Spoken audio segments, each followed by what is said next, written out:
9 मई के वाक़यात के हवाले से आज नेशनल सिक्योरिटी कमेटी का इजलास भी हुआ और उसके अंदर वज़ीर आज़म ने कहा कि जो लोग इस वाक़यात के अंदर मुलव्वस थे सबको सख्त सज़ाएँ दी जाएंगी। 9 मई को हुआ क्या, थोड़ा सा उसकी तफसील लेते हैं। तकरीबन 300 मुख्तलिफ़ जगहों के ऊपर ये जो मुश्तिल मुज़ाहिरीन थे उन्होंने जलाओ घिराव किया, तोड़ फोड़ की और आग लगाई। जो कुछ डिटेल्स हमने इकट्ठी की हैं स्क्रीन पे भी डालेंगे, फुल स्क्रीन दिखाएं प्रोड्यूसर साहब इसको। रावलपिंडी इस्लामाबाद में GHQ गेट और इसके साथ लगे मुजस्मे को नुकसान पहुँचाया गया और ये किसी भी रियासत के अंदर ये चीज़ काबिल कबूल नहीं होती कि आपका मिलिट्री हेडकोार्टर जो है वो अंडर अटैक हो। हमजा कैंप, फैज़ाबाद और 6 रोड मेट्रो स्टेशन पर मुश्तिल हजूम ने हमला किया। हमजा कैंप किस एजेंसी से एसोसिएटेड है, सारे लोग बखूबी वाकिफ़ हैं। लाहौर में जना हाउस या कोर कमांडर का घर जो था जिसको जलाया गया, तोड़ फोड़ की गई और मुकम्मल उसको तबाह कर दिया गया। लाहौर में जना हाउस, अस्करी माल, CSD स्टोर है। मुस्लिम लीग नून का मॉडल टाउन में उनका पार्टी ऑफिस भी और वज़ीर आज़म की रहायशगाह भी। फैसलाबाद में वज़ीर दाखिला का घर, CTD और ISI के दफातर पर हमला किया गया। सरगोदा में पाकिस्तान एयरफोर्स की यादगार को गिरा दिया गया। मियाँ वाली में ये जो जहाज़ जलता हुआ आपको नज़र आता है, मियाँ वाली में MM आलम से मंसूब जहाज़ को आग लगा दी गई। गुजरावाला में सरकारी इमलाक को नुकसान पहुंचाया गया। मुल्तान में कासिम चेक पोस्ट को नुकसान पहुंचाया गया जबकि 4 गाड़ियों को आग लगाई। कराची में सरकारी गाड़ियों और रेंजर्स की चेक पोस्ट को नजर आतिश किया गया। पेशावर में रेडियो पाकिस्तान में आग लगाई गई जबकि ED के एम्बुलेंसेज को भी जलाया गया। खैबर पख्तूनख्वा में कई गाड़ियों को और टोल प्लाजा को भी आग लगाई गई और एक स्कूल को भी नुकसान पहुंचाया गया। इस्लामाबाद में मजमूई तौर पर पंजाब में 8 फौजी तनसीबात, खैबर पख्तूनख्वा में 3, बलोचिस्तान और सिंध में 1 को निशाना बनाया गया। इन वाक़यात के अंदर जो ऑफिशियल अदादोशुमार है उसके मुताबिक 16 वो कहते हैं कि ये जो अटैकर्स थे जिन्होंने शरपसंदी की तनसीबात पर हमला किया वो इन वाक़यात के अंदर जाम भाग हुए और 179 लोग इसमें ज़ख्मी हुए और लॉ इन्फोर्समेंट एजेंसीज़ के 181 जो पर्सनल हैं वो इन वाक़यात के अंदर ज़ख्मी हुए। ये एक मोटी सी डिटेल है जो आई थॉट कि आपको प्रोग्राम के आगाज़ में दिखानी चाहिए क्योंकि इसके ऊपर जो ISPR का बयान है मैं वो भी आपको चाहूँगा कि उसके ऊपर भी जाएँ। Core commanders, special core commanders conference थी और मोर और लेस वी आर एक्सपेक्टिंग, अभी ऑफिशियल स्टेटमेंट आनी बाकी है नेशनल सिक्योरिटी कमेटी की, लेकिन वी आर होपिंग कि इन्हीं लाइन्स के ऊपर ये जो स्टेटमेंट है इन्हीं लाइन्स के ऊपर ही NSC का स्टेटमेंट बयानिया उसका भी आएगा। सानिया 9 मई के बुलवाइयों पर आर्मी एक्ट और ऑफिशियल सीक्रेट एक्ट के तहत मुकदमात कायम होंगे। ये एक्ट और ऑफिशियल सीक्रेट एक्ट ये बड़ा अहम है ये टर्म यहाँ यूज़ होना क्योंकि आर्मी एक्ट पाकिस्तान में कब और कैसे इस्तेमाल हुआ है उसकी रोशनी में इस मामले को डिस्कस करेंगे। अस्करी तनसीबात पर हमला करने वालों के साथ किसी किस्म की नरमी नहीं बरती जाएगी। पाक फ़ौज नाकाबिल तरदीद शवाहिद की बुनियाद पर हमलों के मनसूबा साजों और सहूलतकारों से वाकिफ़ है। फ़ौजी तनसीबात और शोहदा की यादगारों पर तोड़ फोड़ ज़ाती सियासी एजेंडे के हसूल के लिए थी। शोहदा की तस्वीर, इमारात और फ़ौजी तनसीबात को एक मरबूत मनसूबे के तहत निशाना बनाया गया। इसका मकसद अदारे की साख को मुतासर करना और अदारे के रद्दमल देने पर मजबूर करना है। पाक फ़ौज को बैरूनी फंडिंग और अंदरूनी सहूलतकारी से अस्करी क़यादत के खिलाफ प्रोपेगेंडे पर तशवीश है। इसका मकसद अफवाज पाकिस्तान अवाम के दरमियान और फ़ौज के अंदर खलीज पैदा करना है। दुश्मन क़ुव्वतों के मज़मूम प्रोपेगेंडे को अवाम की हिमायत से शिकस्त देंगे। ये इतनी पावरफुल ये सारी स्टेटमेंट्स हैं एक के बाद एक तो कहना कि एक्सटर्नली फंडेड है, ये बहुत ही सीरियस किस्म की एलिगेशन है। फिर ये था कि पोलिटिकल अपने जो सियासी मफादात हैं, सियासी मकासद हैं, उनके हसूल की खातिर एक मरबूत मनसूबाबंदी के तहत मिलिट्री इंस्टॉलेशंस को हिट किया गया। ये उससे भी सख्त है।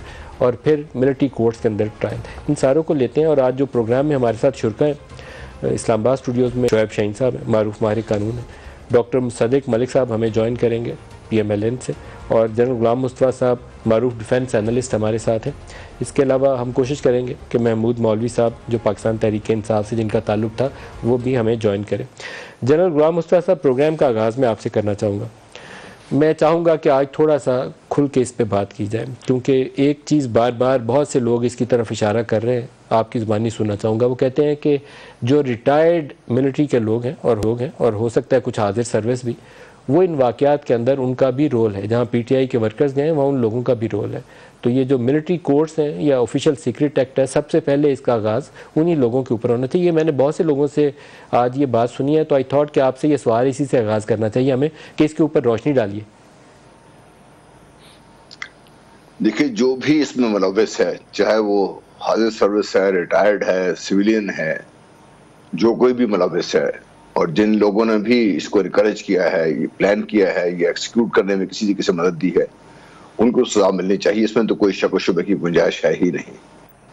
और इसमें मेरा नहीं ख्याल कि पाकिस्तान में कोई भी ऐसा शख्स होगा जो इससे मुतरज़ होगा इससे, क्योंकि पाकिस्तान को नुकसान। सर, इसमें हाजिर सर्विस और रिटायर्ड क्या लोगों की तादाद जो है उसके ऊपर जो तशवीश है मैंने जो सुनी है मुख्तलिफ लोगों से, मैं चाहता हूँ कि इसके ऊपर आप बात करें। बहुत ज़्यादा तादाद में लोग मुलव्वस थे फौज से, रिटायर्ड भी और कुछ हाजिर सर्विस भी।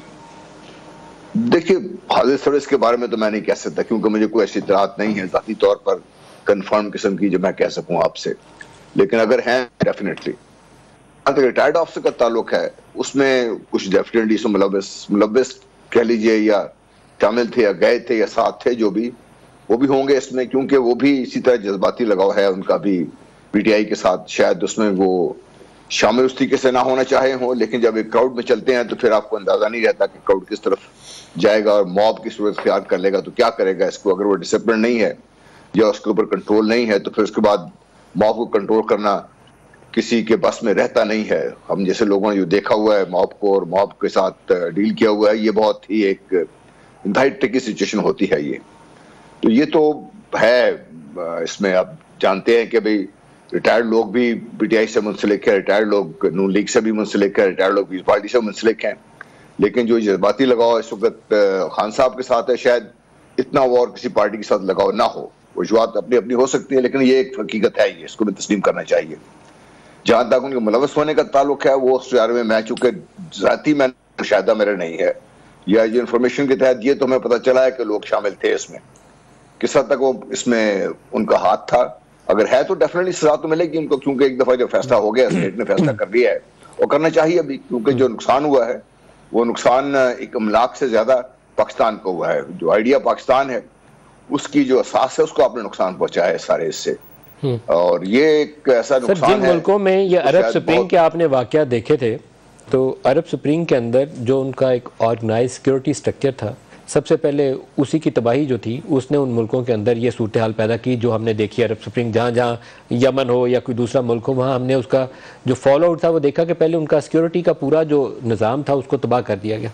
तो ये हमारे यहाँ जो कुछ हुआ है, जो इतनी नफरत फैली है और फैलाई गई है, सिस्टमेटिकली फैलाई गई है। आर्मी चीफ का नाम लेके ज़ल्मे खलील साहब भी ट्वीट करता है, इंडिया का टीवी भी रिपोर्ट करता है, और यहाँ से हमारे जो कुछ लोग जिन्होंने सोशल मीडिया पे जाके अटैक किया आर्मी चीफ को, वो मुझे लगता था कि बहुत ही सिस्टमेटिक एक तरीके के साथ इस चीज़ को ज़ल्मे खलील साहब रोज़ मुतालबा कर रहा है कि आर्मी चीफ रिज़ाइन कर दे।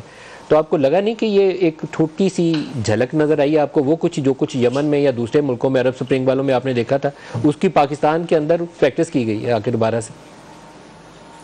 देखिए, ये कोई ढके चुकी बात नहीं है। हम तो बड़े अरसे से ये बात कर रहे थे कि फ़ौज पाकिस्तान निशाने पर हैं, और अंदरूनी तौर पर भी और बैरूनी तौर पर भी, क्योंकि जितनी फ़ौज पाकिस्तान कमज़ोर होती जाएंगी, जितना अवाम का और फ़ौज के दरमियान, जिस तरह आपने कहा स्प्रिंग में क्या हुआ, लीबिया सीरिया देख लें क्या हालात हुए, इराक क्या हाल हुआ हुआ आपका।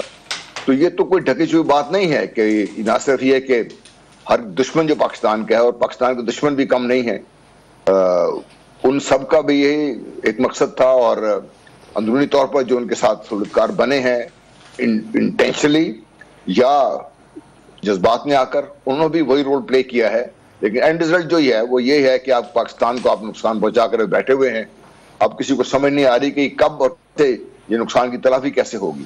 सजा तो आप दे देंगे, लेकिन जनरल गुलाम मुस्तफा आप इस चीज के हामी हैं कि जिन लोगों ने कोर कमांडर हाउस को जलाया हो, या उन्होंने MM आलम बेस पे हमला किया हो, या उन्होंने दूसरी मिलिट्री तनसीबात को अटैक किया हो, आप इस बात के हामी हैं कि उनको आर्मी एक्ट के तहत सजाएं दी जाएं? आप इस चीज़ के हामी हैं? जी देखिए, पाकिस्तान का कानून है ये, और इसके तहत सजा मिलनी चाहिए उनको, क्योंकि बाकी अदालती निज़ाम एक तरफ रख लीजिए, फौज का अपना एक अदालती निज़ाम है और बहुत वाज़े है, बड़ा इफेक्टिव है। और वो ये नहीं कि उसमें कोई बेइंसाफ़ी होती है, जुल्म होता है, बाकायदा जिस तरीके से कानून है हमारे बाकी लोगों के साथ एप्लीकेबल है, फौज में भी वही एप्लीकेबल है। तरीक़ाकार थोड़ा सा मुख्तलिफ है। तरीक़ाकार ये है कि एक दफ़ा जब केस ट्रायल शुरू होता है, फिर ख़त्म होता है, सजा होती है, उसके बाद इसको ख़त्म होता है, तो और फिर उसके ऊपर ये भी लोगों को गलत, शायद अपील का हक नहीं है, अपील का हक भी है उसमें, और अपील होती भी है, कई दफ़ा अपहल हो जाती है, कई दफ़ा उसको नहीं हो गया। तो एक मजबूत निज़ाम के तहत ये काम होना चाहिए, और सिर्फ अच्छा, इसका लीगल जो प्रोसेस है थोड़ा सा उसको भी डिस्कस कर लेते हैं। डॉक्टर मुसद्दिक मलिक साहब हमें ज्वाइन कर चुके हैं। डॉक्टर साहब, आपको भी खुशामदीद कहता हूँ प्रोग्राम में। अगर आपकी इजाज़त हो तो जो आर्मी एक्ट के तहत तरीकाकार है वो थोड़ा समझ लें, फिर आगे चलते हैं इसके ऊपर। शोएब साहब, ये जो आर्मी एक्ट है और जो ऑफिशियल सीक्रेट एक्ट का हवाला दिया गया है इसके अंदर, इसका इतलाक कैसे होगा और किन लोगों पर किया जा सकता है? सिर्फ फौज के रिटायर्ड हाजिर सर्विस या सिविलियन भी? देखिए, जहाँ तक तो है ऑफिशियल सीक्रेट एक्ट तो दोनों पे लग सकता है, सिविलियन हो खा वो आर्मी ऑफिशियल हो, लेकिन उसके लिए ये ज़रूरी है कोई ऐसी सिक्रेसी आउट की हो, कोई डॉक्यूमेंट्री शेप में, या कोई जासूसी की हो किसी इंटरनेशनल, किसी ऐसी इंफॉर्मेशन जिसके पास है सीक्रेट इंफॉर्मेशन किसी भी शख्स के पास, हाँ वो यूनिफॉर्म पर्सन है, गैर यूनिफॉर्म पर्सन है, और वो आगे पास ऑन करता है किसी गैर मुल्की एजेंसी को। इसलिए यहाँ ऑफिशियल सीक्रेट एक्ट मुझे नहीं पता कि कौन सी ऐसी जासूसी हुई है जिसको ऑफिशियल सीक्रेट एक्ट, ये मेरा ख्याल है ऐसे ही इजाफी तौर पर कह दिया गया। मेरा नहीं ख्याल है सीक्रेट एक्ट का कोई, मेरा ख्याल है कि इट इज़ पर्पसफुल, जो इसको ओपनिंग पैरा के अंदर डाला गया, और इसका इतलाक होगा उन लोगों के ऊपर जो इन इंस्टॉलेशन पे अगर कोई रिटायर्ड लोग अटैक करने वालों को लेकर गए हैं तो उनको पकड़ेंगे और उसकी सजा का